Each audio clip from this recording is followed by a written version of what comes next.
Well, hello and welcome back to my wood shop here in Northwest Missouri. Today we're going to be looking at part 2 of our bunk bed project build. So stay tuned. All right, today we're looking at my material that I got for the bunk bed. And you can see I got quarter sawn material. And what I mean by that, I dug through the pile, had a nice young man helping me here. And I wanted to get those annual rings just as straight up and down as possible. See, those are almost perfectly straight up and down. Those are called quarter sawn. If it goes from 45 degrees to 90 degrees to the surface, that's called quarter sawn lumber. What that does, that gives you a very dimensionally stable piece of wood, which is great for any kind of post or rails that you're going to be doing for the bunk bed. Now you might look over here at this piece, and you can see same thing. It's quarter sawn on the ends, but look at the surface. See how straight that grain is? That's quarter sawn, and this is just standard pine wood that I got, construction pine that I got from the lumber store. Nothing special about this, but I wanted to be able to take it, something that you could easily buy at a lumber store and something you could make if you come along with me.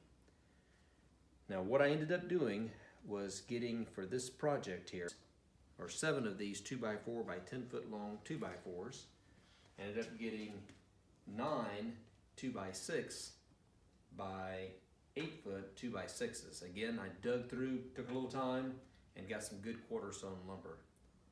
So a lot of lumber here to make this project, but really this is something that you can do a lot cheaper than you could go out and buy this bed for.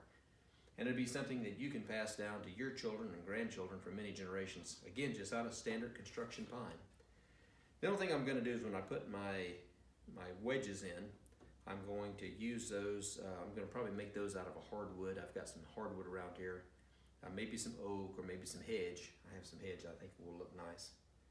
So that's the only other types of wood I'm going to go with it. And then I'm also going to do all my joinery out of wood as well.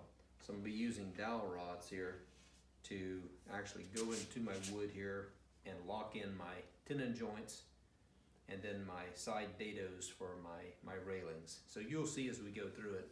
So I picked up some poplar dowel rod here at the lumber store as well. And then let me mention one more thing. I have a little jointer square that I got, a woodpecker's jointer square. And you'll notice how nice that sits on that wood. And I did all my layout marks. My little grandson actually helped me here. But you'll notice that woodpecker, they put this little lip on there. Boy, is that ever handy. I mean, that just really helps hold it.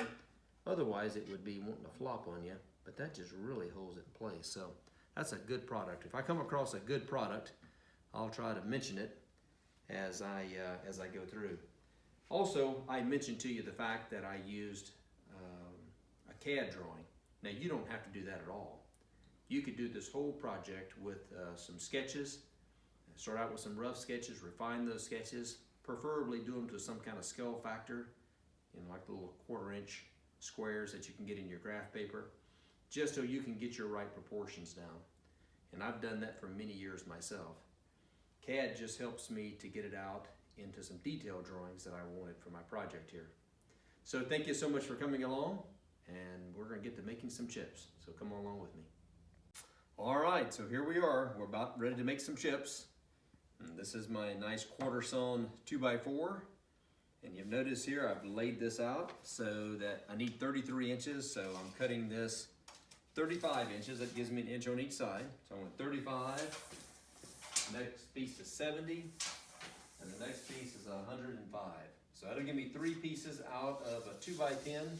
Plus it's going to allow me about 15 3/8 inches on the end, so that I can make those into my little spindles in the middle of my headboard and my footboard. Also notice here that I've got my protective gear on. I've got my safety glasses. Anytime we're in the shop, we do that. I've got some ear protection, and I've got a dust mask here. I'm going to turn on the dust collecting system here in a moment, and so we'll have that going to suck as much dust as possible away from this little miter saw. It does good, but you still, with a miter saw, you just get a lot of extra dust. I also have an overhead filtration system that will help out as well. So again, I'm going to use this saw here to do my rough cuts. It's a very nice saw. It's accurate. It's good. I just like to do my rough cuts here and then take it to a cross cut sled and do my final cuts on that. So here we go.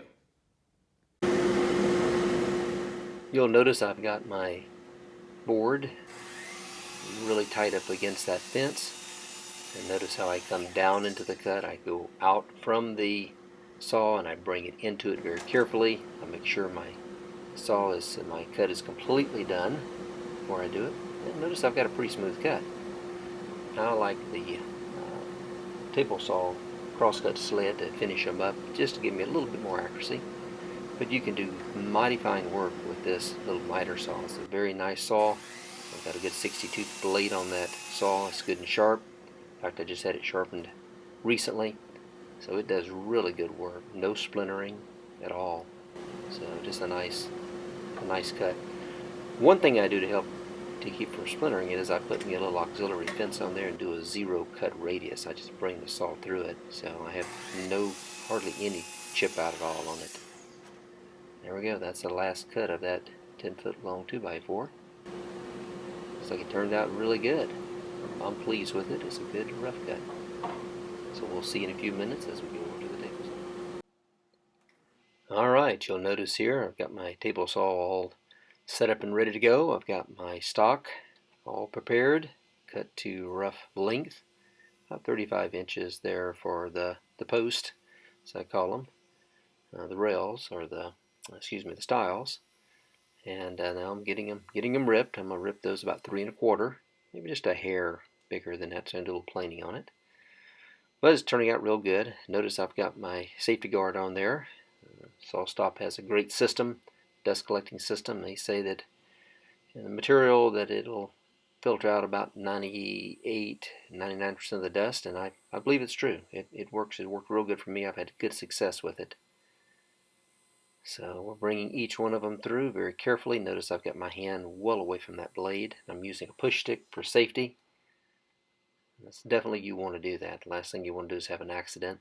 Even with the SawStop, I take precautions.